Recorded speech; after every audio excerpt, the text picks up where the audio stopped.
Après le procès, ça a été aussi le moment que j'attendais depuis toutes ces années, à savoir enfin pouvoir parler. Déjà, j'ai pas été surpris qu'il y ait une explosion. C'est un peu étonnant, mais c'est la réalité. Je me suis dit, voilà, finalement, il y a un attentat. C'est quelque chose qu'on craignait et c'est arrivé.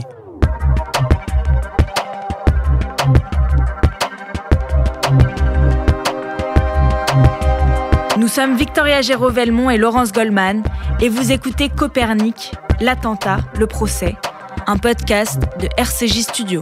Ça m'a fait tellement mal de ce qui s'est passé et surtout de ne pas avoir pu en parler. Et ça m'a tellement gâché la vie que ce moment-là, je me le devais.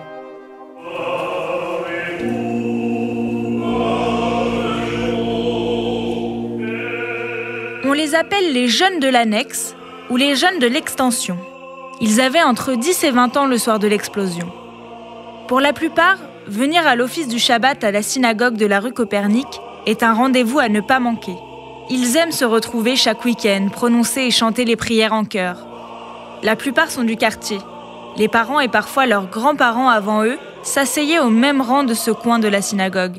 Adolescents au collège et lycée, étudiants en prépa ou médecine, peu importe les obligations, les emplois du temps, les âges. Tous se retrouvent les vendredis soirs autour du rabbin Michael Williams. Pourtant, pendant des années, ces fidèles ont été les grands oubliés de l'attentat. Le soir du 3 octobre, alors que le faux plafond s'écroule sur eux, ils sont sommés de quitter les lieux. Toutes les personnes indemnes sont invitées à dégager la rue. Circulez, y a rien à voir. Puis personne ne les appelle, ne prend de leurs nouvelles, ne s'intéresse au traumatisme qu'ils auraient pu développer. Ils doivent continuer leur vie comme si de rien n'était. Les policiers ne les contactent pas, les juges d'instruction non plus. Même la synagogue ne pense pas au choc qu'auraient pu subir les fidèles ce jour-là. Eux, ces Israélites à qui on a fait comprendre qu'ils n'étaient pas si innocents que ça, ni vraiment français d'ailleurs. Pourtant, ces jeunes ne se laissent pas abattre. Ils s'organisent pour protéger la synagogue et leur communauté. Chaque samedi, chaque fête, ils fouillent les sacs, les poches, surveillent les entrées et les sorties. Ce ne sont pas des victimes. À notre grand étonnement, le premier jour du procès, ces jeunes ne sont que 3 à être présents. Ils ne sont que 3 à s'être constitués partie civile. L'un d'entre eux est même si perdu qu'il est là, sans avocat, à espérer enfin être entendu.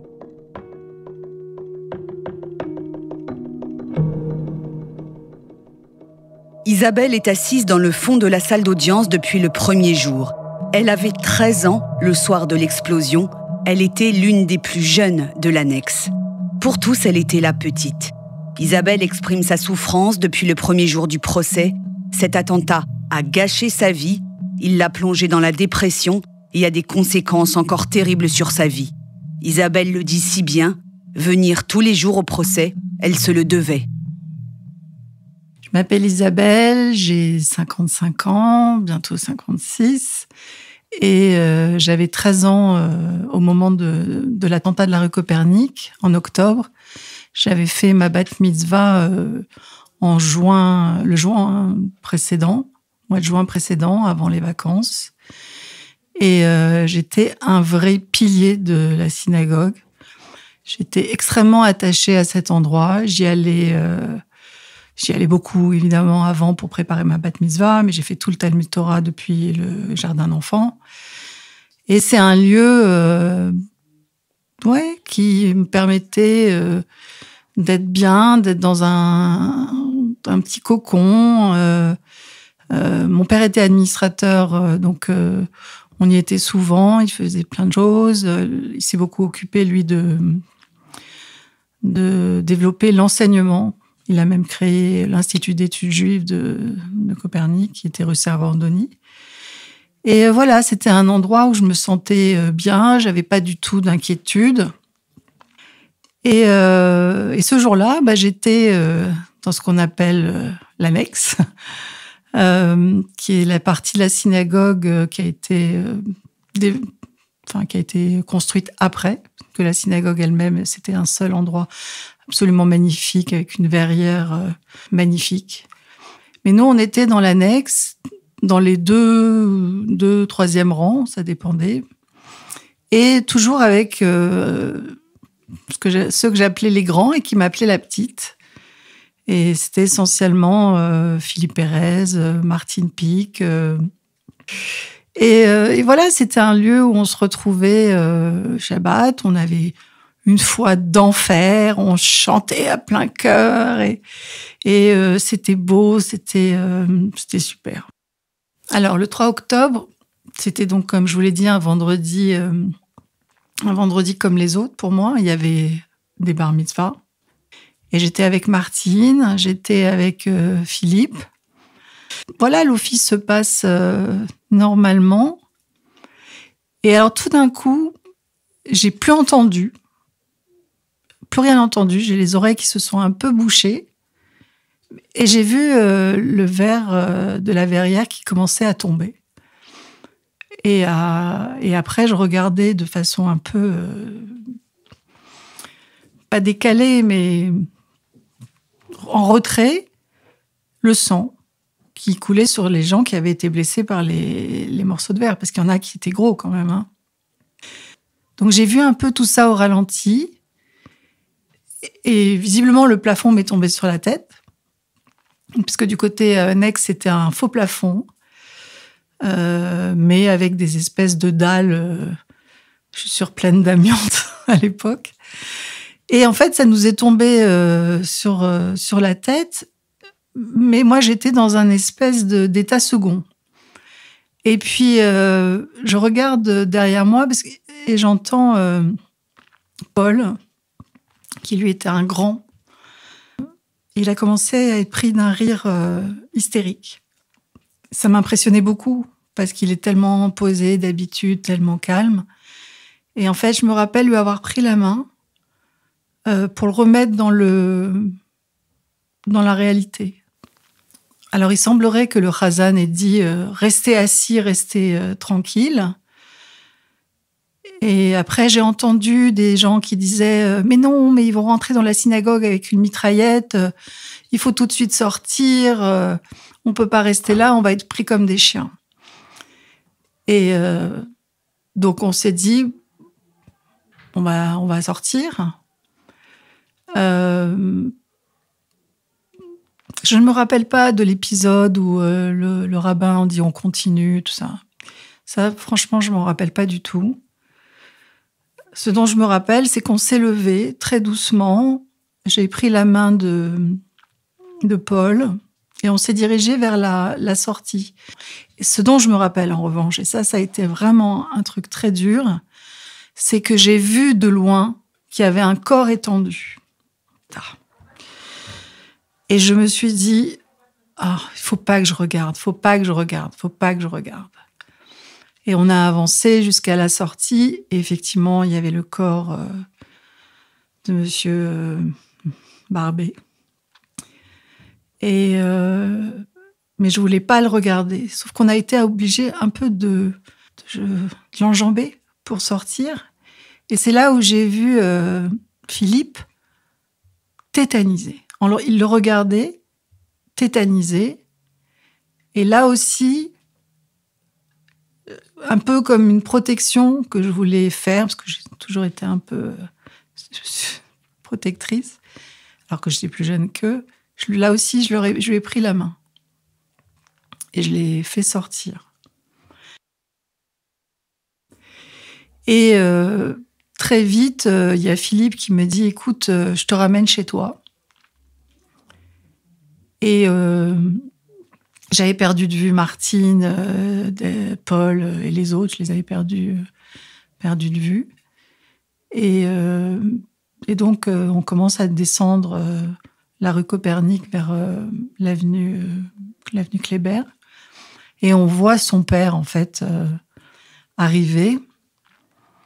Et ils se prennent dans les bras tous les deux. Ils se serrent très fort.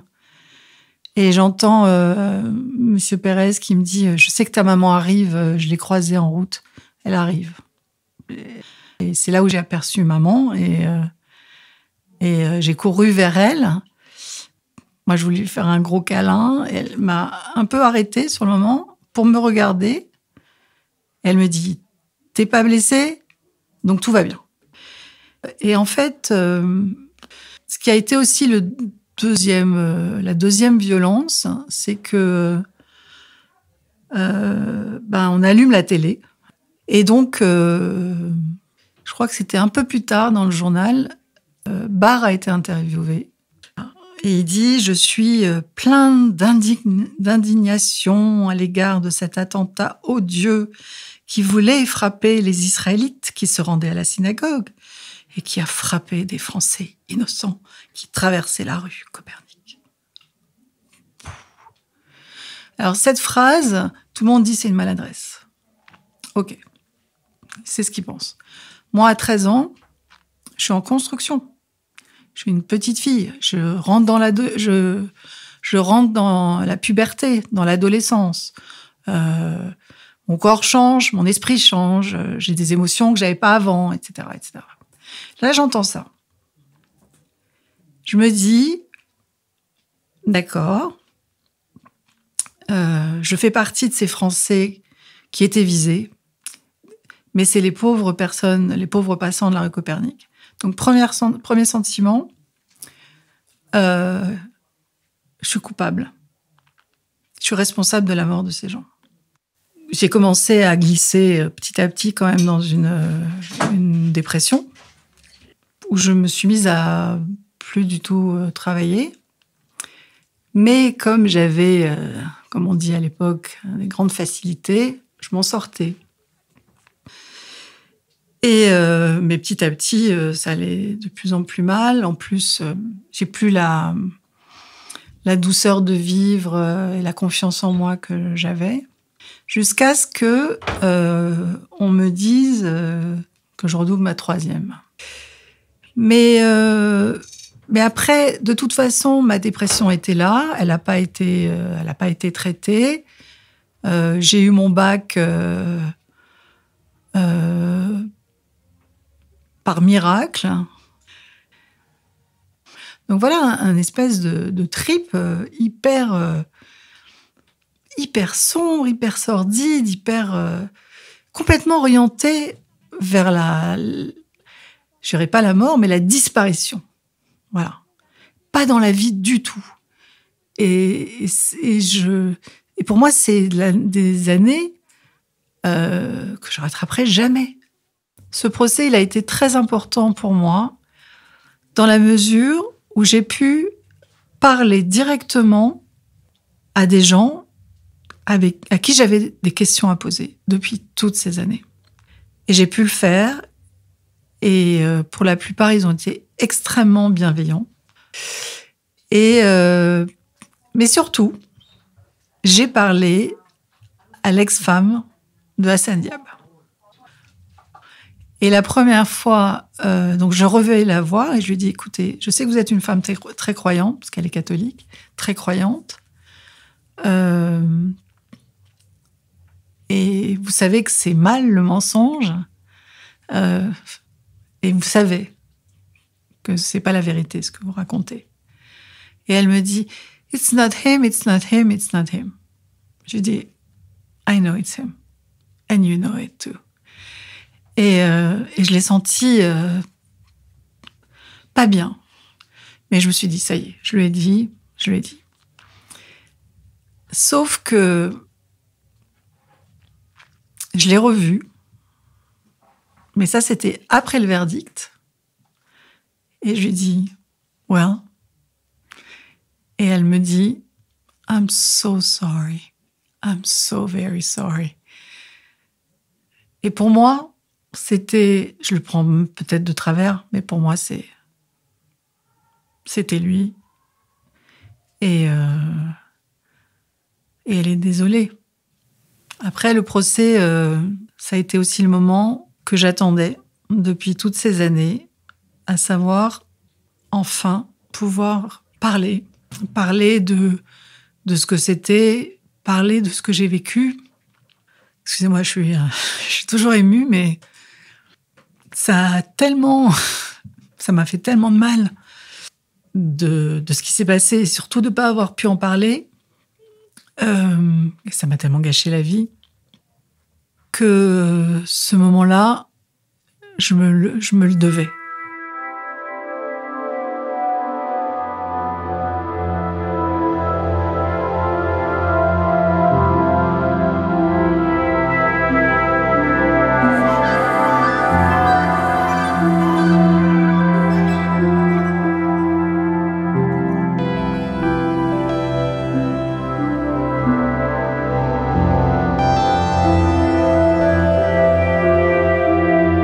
Aux côtés d'Isabelle, nous rencontrons Pierre.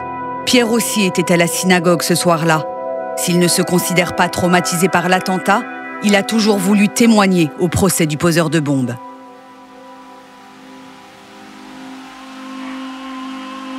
Pourtant, quand il frappe à la porte de la synagogue et de son avocat, on lui explique que cela ne sert à rien de se porter partie civile.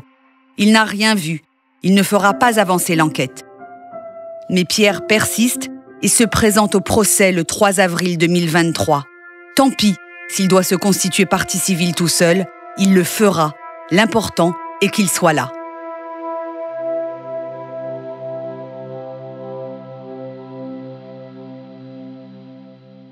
Oui, donc je suis Pierre Gonzva. Donc j'étais dans la synagogue de la rue Copernic le 3 octobre 1980. En fait, j'étais à l'époque étudiant, j'étais à Janson en classe prépa. Et je suis arrivé à la synagogue vers 18h20, donc en sortant de mes cours ce vendredi 3 octobre.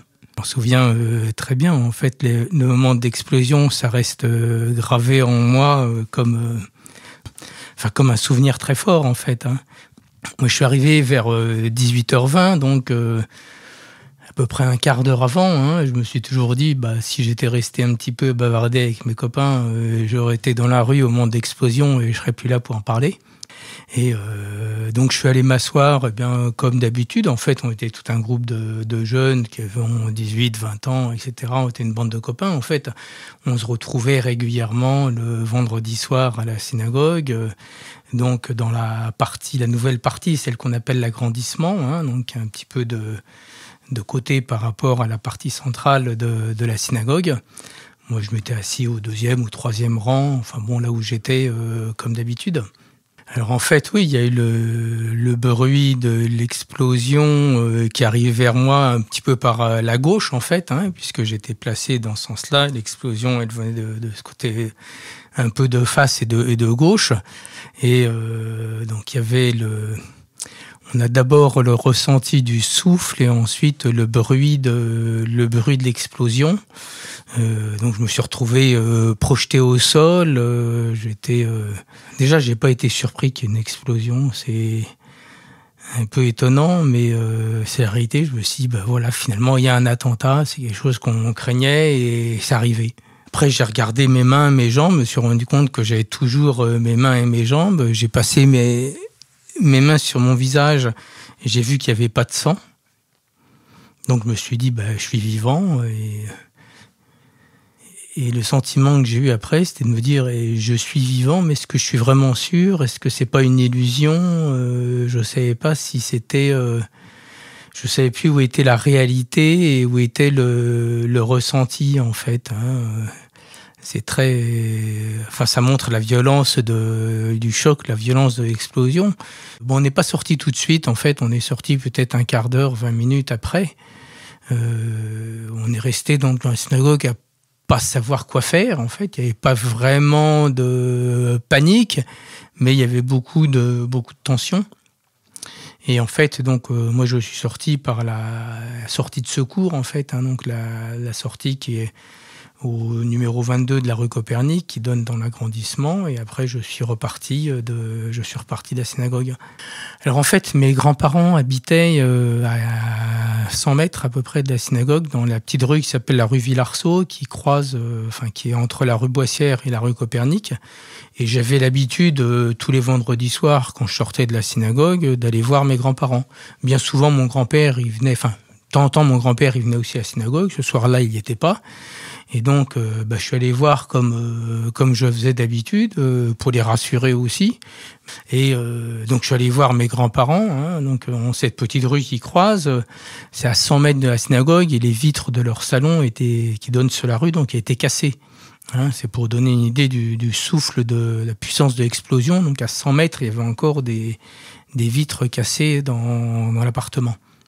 On a repris une vie normale immédiatement. Hein. Moi, le lendemain matin, j'étais en cours. J'étais en prépa, j'avais mes concours 8 mois après.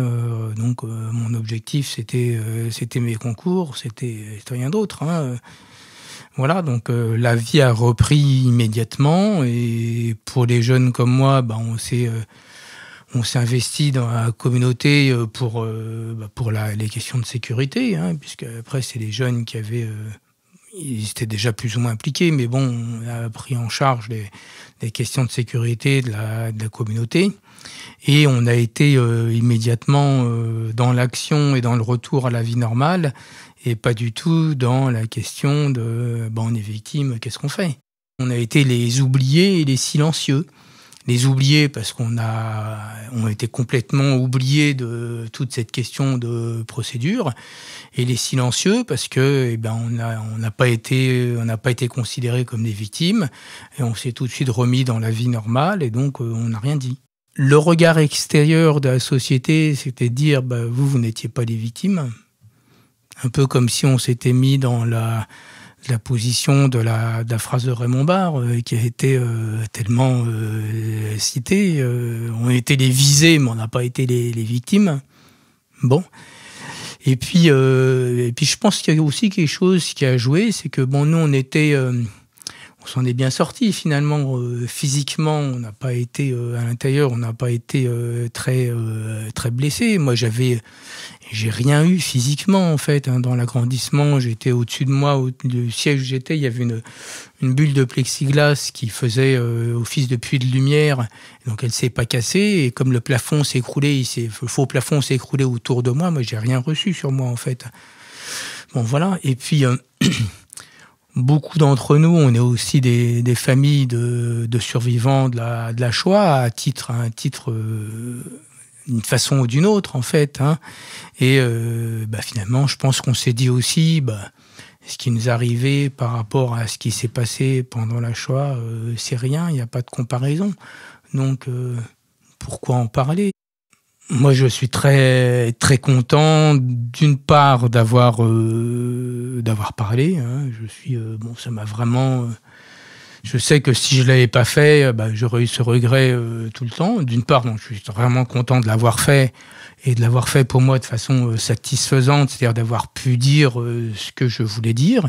Et je suis très content aussi que ma décision ait pu aider d'autres personnes à parler. Parce que il y en a beaucoup qui n'avaient pas parlé, beaucoup tout le monde, personne n'en avait parlé, hein, même en tant que travail individuel sur le sujet. Et certains ne voulaient pas parler pendant le procès, et finalement ont pris la décision et ont été moteurs pour entraîner d'autres à parler aussi. Donc ça a été très bien. Et puis on est une vingtaine, trentaine maintenant, on va se revoir, et puis on va continuer à travailler sur le sujet, c'est-à-dire qu'on va faire en sorte, déjà que nos différentes interventions, on va en faire un petit book, de façon à ce qu'il reste une trace. On va faire une réunion prochainement. Je pense ce qu'on va mettre en place avec la synagogue, c'est aussi de faire une soirée où on va pouvoir raconter ce qui s'est passé aux membres de la communauté maintenant, hein, de façon à ce qu'il y ait une transmission qui se fasse.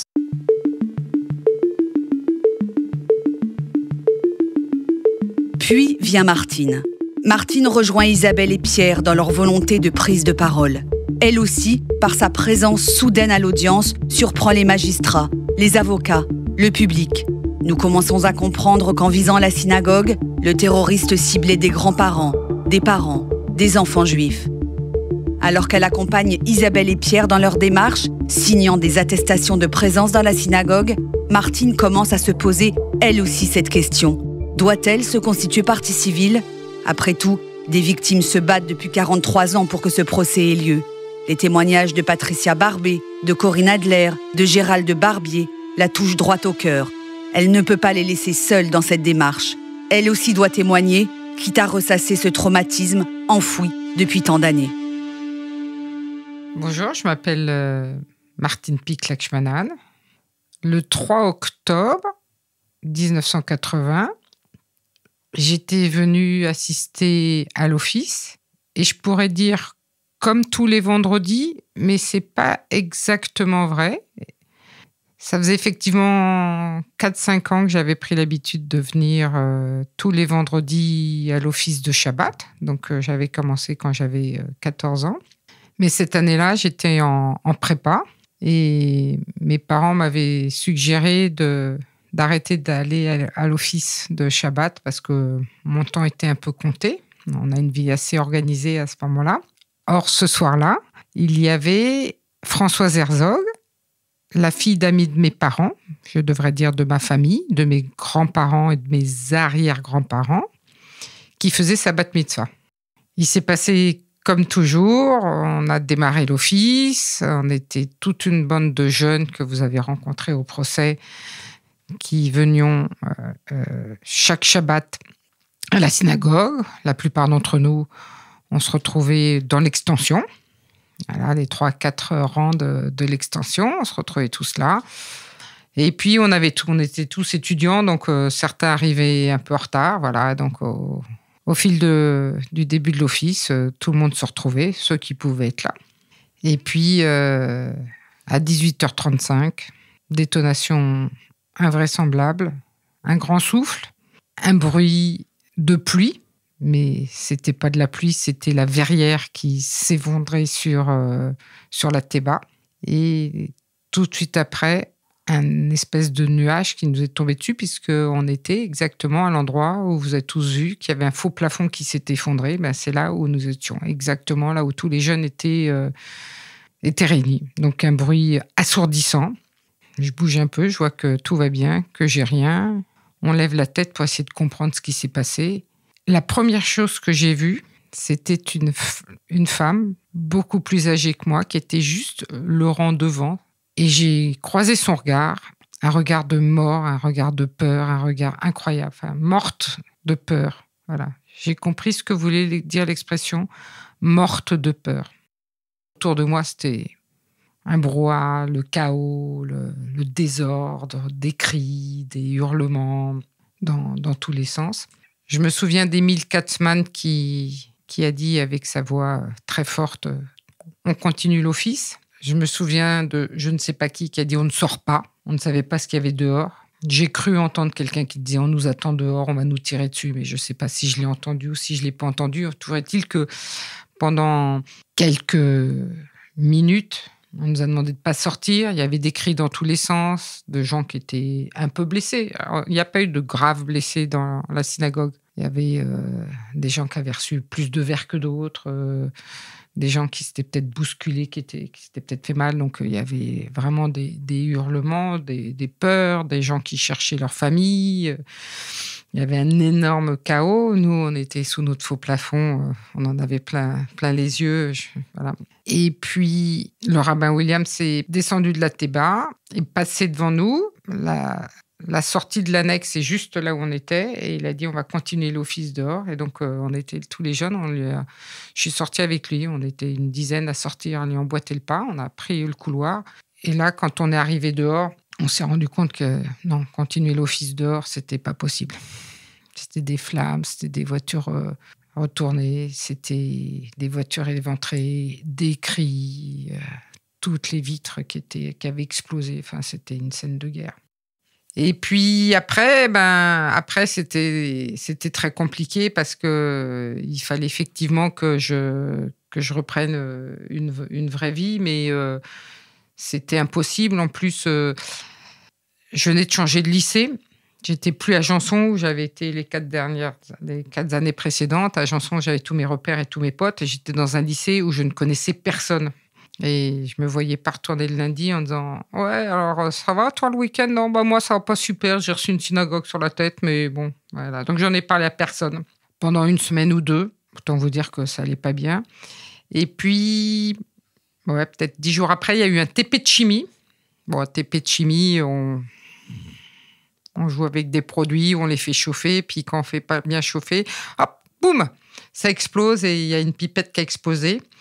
Ça fait un grand boum. Et moi, je me suis retrouvée sous la paillasse de peur. Et là, je me souviens, mon prof est venu me voir, mes copains, il me dit « Mais tu fais quoi là ?»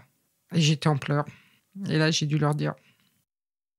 D'abord, c'est assez intime et il n'y a pas lieu d'en parler, sauf quand contextuellement ou voilà le sujet. Mais je me vois pas dire au fait, je vous ai jamais dit, j'étais victime d'un attentat. Enfin, c'est pas un sujet qui vient facilement dans la conversation, donc c'est pas un truc. On dit, t'aimes les fraises? Bah ouais, moi aussi, j'ai mangé des bonnes gariguettes. Non, c'est pas un sujet qui vient facilement. Et non, j'en ai parlé avec personne. D'abord, à l'époque, on ne parlait pas des attentats, c'était pas médiatisé, il n'y avait pas de cellule d'aide psychologique. On se sentait très très mal de cette situation où tout de suite après avoir reçu une première bombe, on avait reçu une deuxième bombe, celle de Raymond Barre qui nous disait qu'on avait visé des Israélites et que c'était des Français innocents qui avaient été touchés. Donc on n'était plus ni Français ni innocents. En même temps, apparemment, on n'était pas blessé, donc peut-être qu'il avait raison, peut-être qu'il avait tort. La souffrance psychologique n'était pas prise en compte, donc par rapport à tout ceci, c'était très compliqué. Même à la synagogue, pas de prise en compte, pas d'aide psychologique. On nous avait pris en main pour qu'on organise la sécurité de la synagogue, qu'on apprenne à se défendre, à assurer la sécurité de nos offices. On avait pris en main pour créer un groupe de jeunes, mais un groupe de jeunes qui regroupait bien plus largement que ceux qui étaient là ce jour-là, dont notamment beaucoup de jeunes qui sont arrivés le 4 octobre.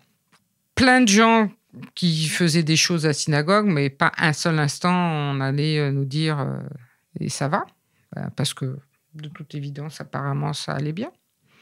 Et puis, les contextes familiales. Moi, je suis née dans une famille ashkénaze. Mes parents ont tous les deux eu une vie pendant la guerre d'enfants très compliquée, se cachant. Mon père sans ses parents. Ma mère au Chambon-sur-Lignon, étant arrêtée 1 fois, 2 fois. Voilà.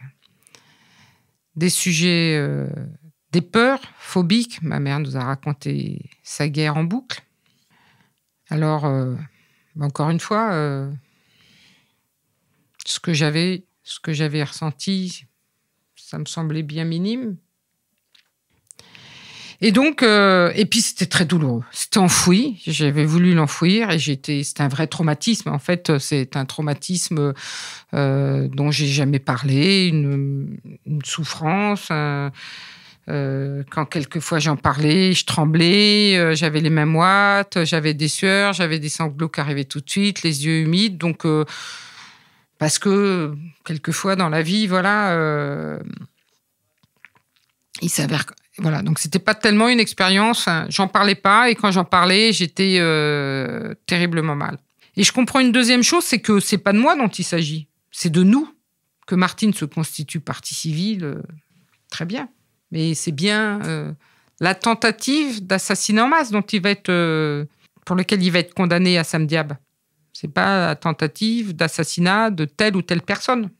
Alors en masse, en masse. Et donc, grâce aux réseaux sociaux, on va créer un petit groupe WhatsApp et puis rapidement, on va être très nombreux. Et très nombreux aussi à se constituer partie civile.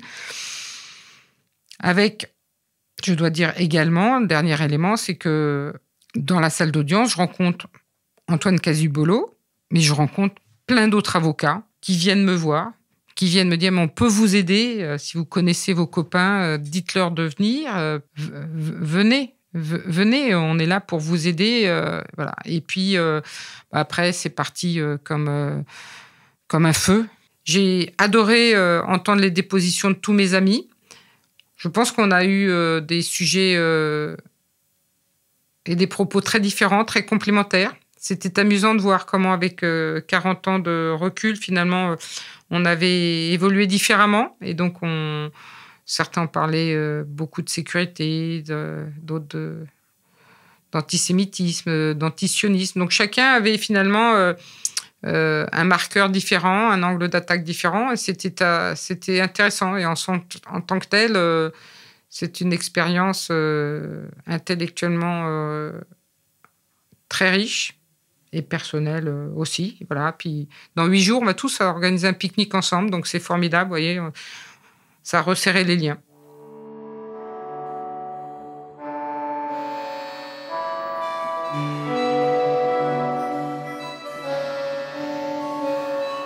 Le mercredi 19 avril, après plus de 15 jours de procès, nous les avons enfin entendus, ces jeunes plus si jeunes qui étaient dans la synagogue le 3 octobre 1980. Après Isabelle, Pierre et Martine, ce sont Nathalie, Gad, Cécile, Lisa, Corinne, Philippe ou encore Patrick qui ont témoigné, qui nous ont partagé avec beaucoup de pudeur leur peur, leur tristesse, leur colère, enfouies depuis tant d'années. Ils n'en ont jamais parlé, même entre eux, comme si cela n'avait jamais existé. Même entre frères et sœurs, l'attentat n'était jamais évoqué. Ce 19 avril, enfin, cette parole s'est libérée. Me revient alors une phrase de Martine prononcée à la barre le jour de son témoignage. Le procès a commencé la veille du premier Seder de Pessah, dit-elle.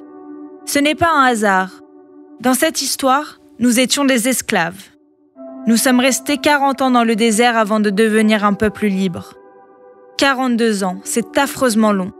Mais c'est peut-être le temps qu'il fallait attendre pour notre libération.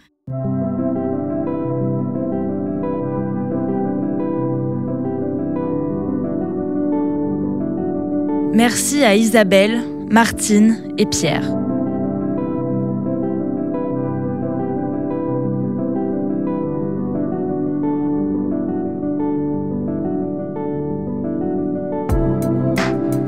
Copernic, l'attentat, le procès. Une série documentaire de Laurence Goldman et Victoria Géraud-Velmont. Montage et mixage, Théo Secchi. Prise de son et musique originale, Théo Secchi. Voix, Alex Bérébi. Documentation, Carlos Rangel. Journaliste, Victoria Géraud-Velmont et Laurence Goldman. Réalisation, Victoria Géraud-Velmont.